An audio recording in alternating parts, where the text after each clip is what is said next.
Doctor Niyas Nasees dentofacial orthopaedic dental clinic Chullickal. Doctor Niyas Nasees new smile dental clinic Kumbalangi വഴി. ഭൂതത്താൻകെട്ടിൽ തടയിണ തകർന്നതിൽ അണക്കെട്ടിന് ഭീഷണിയില്ല. ഭൂതത്താൻകെട്ടിൽ തടയിണ തകർന്നതിൽ അണക്കെട്ടിന് ഭീഷണിയില്ല.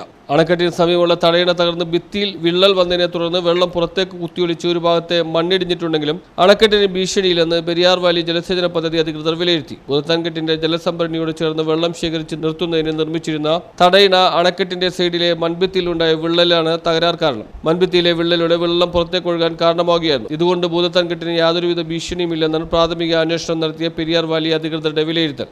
ഭൂതത്താൻകെട്ടിൽ വെറ്റിൽ watch ടവറിന് സമീപമുള്ള തടയണയിൽ നിന്ന് ശനിയാഴ്ച വൈകിട്ടാണ് വെള്ളം ശക്തിയോടെ പുറത്തേക്കൊഴുകാൻ തുടങ്ങിയത്. മണ്ണുകൊണ്ടുള്ള തടയണയുടെ ഭിത്തിയിലുണ്ടായ വിള്ളൽ വഴി വെള്ളം പുഴയിലേക്ക് തന്നെയാണ് ഒഴുകിയെത്തിയത്. മഴക്കാലത്ത് ഭൂതത്താൻകെട്ട് ഷട്ടറുകൾ തുറക്കുമ്പോൾ പുഴയിൽ വെള്ളം താഴ്ന്ന് ബോട്ടിംഗ് നിലക്കും. അത്തരം ഘട്ടങ്ങളിൽ തടയണയിൽ ശേഖരിച്ചിട്ടുള്ള വെള്ളത്തിലാണ് ചെറിയ ബോട്ടുകൾക്ക് സവാരി നടത്തുന്നത്. തടയണയുടെ കാലപ്പഴക്കവും കനത്ത മഴയും ഒഴുക്കുമാണ് തടയണ തകരാൻ കാരണമായതെന്നാണ് പ്രാഥമിക നിഗമനം. News bureau, Kothamangalam.